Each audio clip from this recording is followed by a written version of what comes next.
Hi friends, Assalamu alaikum. Welcome to Sumiya's Kitchen. Pre-season பண்ண cast iron dosa தவாவும் கடாயும் IndusValleyலேருந்து வாங்கியிருக்கேன். User manual கொடுத்துருக்காங்க. இந்த products எல்லாமே அவங்கள்ட்ட இருக்குது. ஆர்டர் பண்ணி 3 டேஸ்லேயே வந்துருச்சு. தோசை தவா பார்க்கவே அழகாக இருக்குது. சுமியாஸ் கிச்சனை ஃபஸ்ட் டைம் பார்க்குறீங்கன்னா லைக் பண்ணிவிட்டு சப்ஸ்கிரைப் பண்ணிக்கோங்க. வீடியோவை ஸ்கிப் பண்ணாமல் பாருங்கள். ஃபினிஷிங் எல்லாமே நல்லா இருக்குது. எப்படி சீசனிங் பண்ணணுன்னு காமிக்கிறேன். ஃபஸ்ட்டு சுடு தண்ணி ஊற்றி நல்லா வாஷ் பண்ணி எடுத்துக்கணும்.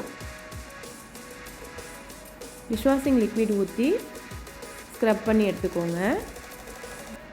சுடு தண்ணி ஊற்றியே நல்லா கழுவி எடுத்துக்கணும். ஒரு கிளாத்தை வச்சு நல்லா தொடச்சி எடுத்துடணும்.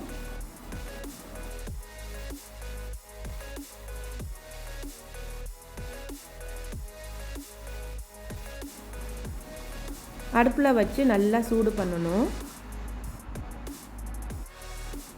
எண்ணெய் ஊற்றி ஃபுல்லாக எல்லா இடத்துலையுமே துணியை வச்சோ டிஷ்யூ வச்சோ அப்ளை பண்ணிக்கணும். தோசை ஊற்றி பார்க்கலாம். எண்ணெயை அப்ளை பண்ணி வெங்காயத்தை வச்சு எல்லா இடத்துலையும் தடவி விட்டுக்கணும். ஃபஸ்ட் டைம் யூஸ் பண்ணுறப்போ மட்டும் வெங்காயத்தை வச்சு நல்லா தடவி விட்டுக்கோங்க.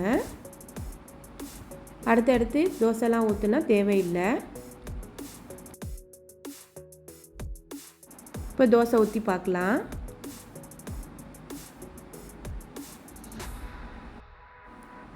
கேஸ்ட் அயனில் வாங்கி யூஸ் பண்ணுறது மண் சட்டி எல்லாமே ஹெல்த்துக்கு ரொம்ப நல்லது. ஒன்று ஒன்றா மாற்றிக்கிட்டு இருக்கேன். தோசை கிறிஸ்பியாக நல்லா ஒட்டாமல் வருது.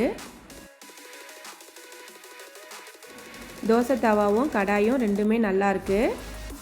கண்டிப்பாக உங்களுக்கு இந்த வீடியோ யூஸ்ஃபுல்லாக இருக்கும்னு நினைக்கிறேன். இந்த வீடியோ பிடிச்சிருந்தா சுமியாஸ் கிச்சனை சப்ஸ்கிரைப் பண்ணிக்கோங்க, ஷேர் பண்ணிக்கோங்க, கமெண்ட் பண்ணிக்கோங்க. தேங்க்ஸ் ஃபார் வாட்சிங்.